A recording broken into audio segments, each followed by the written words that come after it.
ലോകത്ത് നിലവിലുള്ളതിൽ ഉയരം കൂടിയ ഭൂഗുരുത്വ അണക്കെട്ടുകളിൽ ഏറ്റവും പഴക്കമുള്ള അണക്കെട്ടാണ് മുല്ലപ്പെരിയാർ ഡാം. മഴയും ഉരുൾപൊട്ടലും കേരളത്തെ മൂടുമ്പോഴൊക്കെ ഉയരുന്ന ആശങ്കയുടെ മറുപേര് കൂടിയാണത്. കാരണം മുല്ലപ്പെരിയാറിന്റെ വൃഷ്ടിപ്രദേശങ്ങളിൽ പെയ്യുന്ന മഴ തമിഴ്നാടിന് അനുഗ്രഹവും കേരളത്തിന് ശാപവുമാണ്. മഴയിലും വെള്ളത്തിന്റെ കുത്തൊഴുക്കിലും ഡാം തകരുമോ എന്നതാണ് കേരള ജനതയെ ഭയപ്പെടുത്തുന്നത്. കാലപ്പഴക്കം വന്ന പഴയ ഡാമിനു പകരം പുതിയത് വേണമെന്നാണ് കേരളത്തിന്റെ ആവശ്യം. തമിഴ്നാട് അതിന് എതിരാണ്. പഴയത് പൊളിച്ചാൽ പുതിയത് നിർമ്മിക്കുമോ എന്നതാണ് അവരുടെ സംശയം. ഇത്തരം ചർച്ചകൾക്കും വിവാദങ്ങൾക്കും ഡാമിനോളം പഴക്കമുണ്ട്. സംസ്ഥാനത്ത് സ്ഥിതി ചെയ്യുന്ന ഒരു അണക്കെട്ടിന്റെ കാര്യത്തിൽ എന്തുകൊണ്ടാണ് കേരളത്തിന് തീരുമാനമെടുക്കാൻ സാധിക്കാത്തത്? പൊതുവിഷയമായി പരിഗണിച്ച് ഇരു സംസ്ഥാനങ്ങൾക്കും യോജിച്ചൊരു തീരുമാനമെടുത്തുകൂടെ? അറിയാം മുല്ലപ്പെരിയാർ പ്രശ്നത്തിന്റെ ചരിത്രവും വർത്തമാനവും.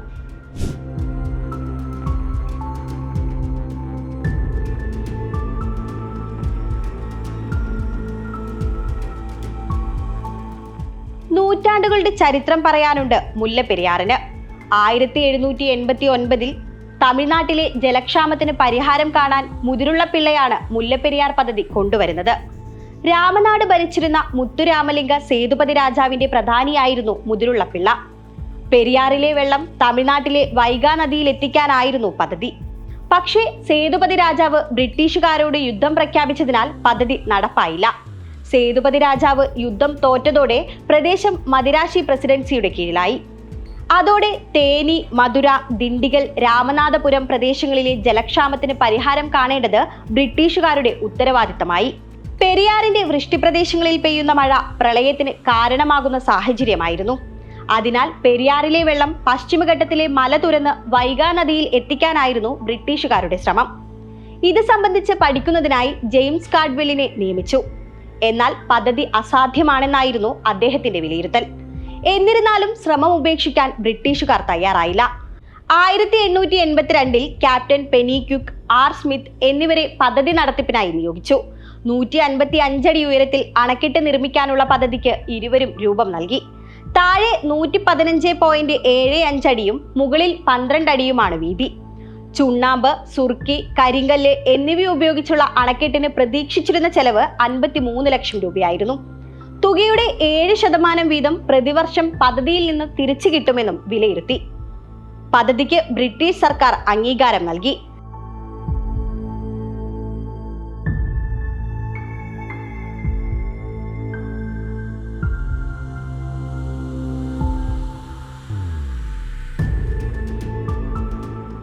പദ്ധതിക്ക് ബ്രിട്ടീഷ് സർക്കാരിന്റെ നിർമ്മാണാനുമതി ലഭിച്ചെങ്കിലും കേരളത്തിൽ ഒഴുകുന്ന പെരിയാറുമായി ബന്ധപ്പെടുത്തി അണക്കെട്ട് സ്ഥാപിക്കുന്നതിന് തിരുവിതാംകൂർ രാജാവായിരുന്ന വിശാഖം തിരുനാൾ രാമവർമ്മയുടെ അനുമതി വേണമായിരുന്നു.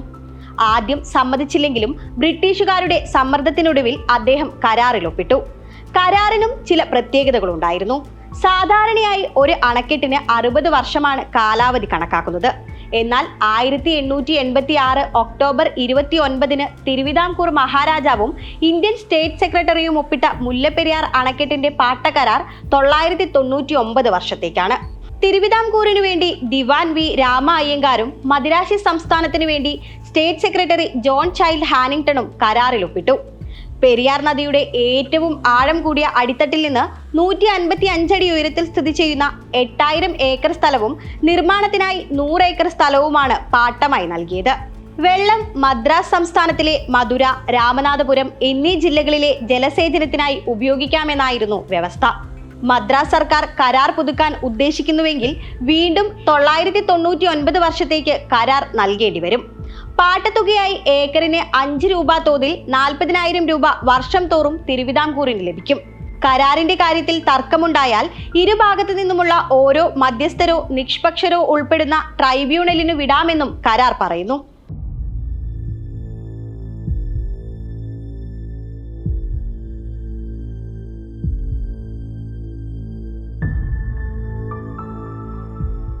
ആയിരത്തി 1887 അണക്കെട്ട് നിർമ്മാണത്തിന് തുടക്കമിട്ടു. മരങ്ങൾ മുറിക്കാനും മറ്റുമായി തൊഴിലാളികളെ തേക്കടിയിലെ തമ്പുകളിൽ പാർപ്പിച്ചു.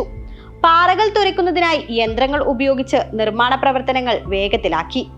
കരിങ്കല്ല് 6 ഇഞ്ച് കനത്തിൽ പൊട്ടിച്ചെടുത്ത് അടുക്കി വെച്ച് സുർക്കിയും മോർട്ടാറും ഉപയോഗിച്ചായിരുന്നു നിർമ്മാണ പ്രവർത്തനങ്ങൾ. കനത്ത മഴയും വെള്ളപ്പൊക്കവും പലപ്പോഴും വെല്ലുവിളിയായി. വെള്ളത്തിന്റെ കുത്തൊഴുക്കിൽ ആദ്യ നിർമ്മിതികൾ ഒലിച്ചുപോയി. നിരവധി തൊഴിലാളികൾക്കും ജീവൻ നഷ്ടമായി. പ്രതികൂല കാലാവസ്ഥയും രോഗങ്ങളുമൊക്കെ നിർമ്മാണ പ്രവർത്തനങ്ങളെ പിന്നോട്ടടിച്ചു. ഇതോടെ അണക്കെട്ട് നിർമ്മാണം നിർത്തിവെച്ചു. ജോൺ പെന്യൂക്വിക് കുടുംബത്തോടൊപ്പം ഇംഗ്ലണ്ടിലേക്ക് മടങ്ങി. എന്നാൽ സകല സമ്പാദ്യങ്ങളും വിറ്റ പണവുമായി പെന്യൂക്വിക് തിരിച്ചെത്തി. വേനൽക്കാലം നോക്കി നിർമ്മാണം പുനരാരംഭിച്ചു. 1895 81.3 ലക്ഷത്തിന് മുല്ലപ്പെരിയാർ അണക്കെട്ട് ഉയർന്നു.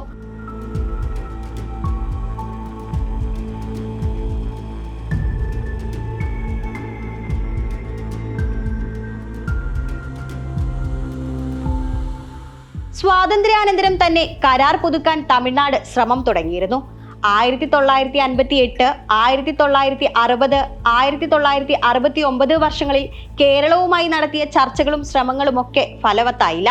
ഒടുവിൽ 1970 മെയ് 29 മുഖ്യമന്ത്രിയായിരുന്ന സി അച്യുതമേനോനുമായി തമിഴ്നാട് നടത്തിയ ചർച്ചയിലാണ് കരാർ പുതുക്കാനുള്ള തീരുമാനമുണ്ടായത്. തമിഴ്നാടിനു വേണ്ടി പൊതുമരാമത്ത് സെക്രട്ടറി KS ശിവസുബ്രഹ്മണ്യവും കേരളത്തിനു വേണ്ടി ജലവൈദ്യുത സെക്രട്ടറി KP വിശ്വനാഥൻ നായരുമാണ് കരാറിൽ ഒപ്പുവെച്ചത്. എന്നാൽ 1886 പാട്ടക്കരാറിലെ വ്യവസ്ഥകളെല്ലാം നിലനിർത്തി. കൂടാതെ അണക്കെട്ടിലെ വെള്ളം ഉപയോഗിച്ച് തമിഴ്നാടിന് വൈദ്യുതി ഉൽപാദനവും നടത്താം. അതിനായി കുമിളി വില്ലേജിൽ 42.17 ഏക്കർ സ്ഥലം തമിഴ്നാടിന് പാട്ടത്തിന് നൽകി. വൈദ്യുതി ഉൽപാദനത്തിന് 350 ദശലക്ഷം യൂണിറ്റ് വരെ 1 കിലോവാട്ട് ഇയറിന് 12 രൂപ തോതിൽ തമിഴ്നാട് കേരളത്തിന് നൽകണം. വൈദ്യുതിയുടെ അളവ് 350 ദശലക്ഷത്തിൽ കൂടിയാൽ 18 രൂപ വെച്ച് നൽകണം. പാട്ടത്തുക 5 നിന്ന് 30 രൂപയാക്കി ഉയർത്തി 30 വർഷം കൂടുമ്പോൾ പാട്ടത്തുക പുതുക്കാം എന്നിങ്ങനെ വ്യവസ്ഥകൾ കൂടി ഉൾപ്പെടുത്തി.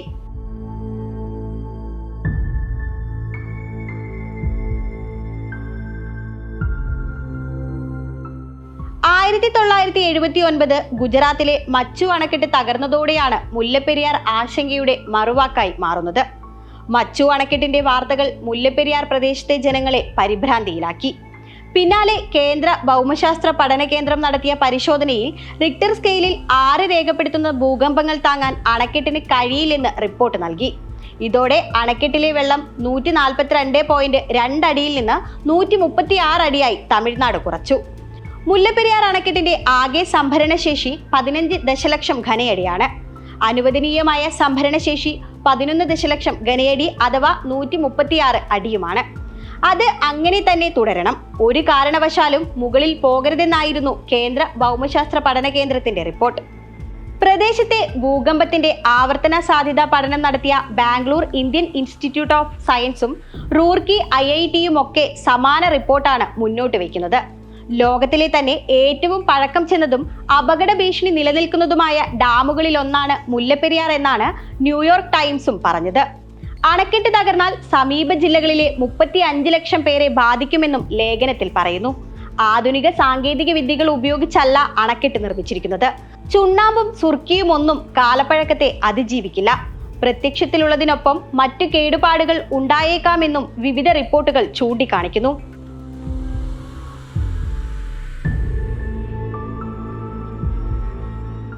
അണക്കെട്ട് ഉയർത്തുന്ന ഭീതി സംബന്ധിച്ച എല്ലാത്തരം വാദങ്ങളെയും നിരാകരിക്കുന്നതാണ് കേന്ദ്ര ജല കമ്മീഷൻ നിലപാട്. അതിന് ചില അടിസ്ഥാനങ്ങളുമുണ്ട്. ബലക്ഷമത പരിശോധിക്കുന്നതിനൊപ്പം 1980-കൾ മുതൽ ഡാമിന് അറ്റകുറ്റപ്പണികൾ നടത്തിയിട്ടുണ്ടെന്ന കാര്യവും വിദഗ്ധർ ചൂണ്ടിക്കാട്ടുന്നു. അണക്കെട്ടിന്റെ ചെരിവുകൾ കോൺക്രീറ്റ് ആവരണമിട്ട് ഉറപ്പുവരുത്തിയിട്ടുണ്ട്. ധാരാളം ഇരുമ്പ് കേബിളുകളും ഉപയോഗിച്ചിട്ടുണ്ട്. മാത്രമല്ല, കേരളത്തിൽ നിന്നുള്ള പ്രതിനിധികൾ ഉൾപ്പെടെ വിദഗ്ധ സമിതിയുടെ റിപ്പോർട്ടിന്റെ അടിസ്ഥാനത്തിലാണ് 136 നിന്ന് 142 അടിയായി ജലനിരപ്പ് ഉയർത്തുവാൻ സുപ്രീം കോടതി ഉത്തരവിട്ടത്. മാത്രമല്ല, സംസ്ഥാനങ്ങളും കേന്ദ്ര സർക്കാരും ഉൾപ്പെടുന്ന 3 അംഗ ഡാം സുരക്ഷാ നിരീക്ഷണ സമിതിയുമുണ്ട്. ഇവർ യഥാസമയം അണക്കെട്ട് പരിശോധിച്ച് റിപ്പോർട്ട് സമർപ്പിക്കാറുമുണ്ട്. ഭൂകമ്പത്തെ തുടർന്നോ അല്ലാതെയോ അണക്കെട്ട് തകർന്നാൽ 3-4 മണിക്കൂർ കൊണ്ട് വെള്ളം ഇടുക്കി ഡാമിലെത്തും. 70.5 ദശലക്ഷം ഘനയടിയാണ് ഇടുക്കി ഡാമിന്റെ സംഭരണശേഷി. അനുവദനീയമായ പരമാവധി സംഭരണശേഷി 51.5 ഘനയടിയും. മുല്ലപ്പെരിയാർ അണക്കെട്ട് തകർന്നാൽ ഒഴുകിയെത്തുന്ന 11 ദശലക്ഷം ഘനയടി വെള്ളത്തെ സംഭരിക്കാനുള്ള ശേഷി ഇടുക്കി ഡാമിനുണ്ടെന്നാണ് റിപ്പോർട്ടുകൾ. വെള്ളം എത്താനെടുക്കുന്ന 4 മണിക്കൂറിൽ ചെറുതോണി ഡാമിന്റെ ഷട്ടറുകൾ നിയന്ത്രിതമായി തുറന്ന് ഇടുക്കി ഡാമിന്റെ ജലനിരപ്പ് നിയന്ത്രിക്കാമെന്നും വിദഗ്ധർ ചൂണ്ടിക്കാട്ടുന്നു. അതിനെയും എതിർക്കുന്നവരുണ്ട്. അണക്കെട്ട് തകർന്നെത്തുന്ന വെള്ളവും ചളിയും മരങ്ങളുമൊക്കെ താങ്ങാനുള്ള ശേഷി ഇടുക്കി ഡാമിനുണ്ടോ എന്നതാണ് മറുചോദ്യം. മുല്ലപ്പെരിയാറിനൊപ്പം ഇടുക്കി ഡാമും തകർന്നാൽ ഇടുക്കി, കോട്ടയം ജില്ലകളുടെ ചില ഭാഗങ്ങളും എറണാകുളം, ആലപ്പുഴ, തൃശൂർ ജില്ലകളും വെള്ളത്തിനടിയിലാകുമെന്നാണ് വിദഗ്ധർ ചൂണ്ടിക്കാട്ടുന്നത്.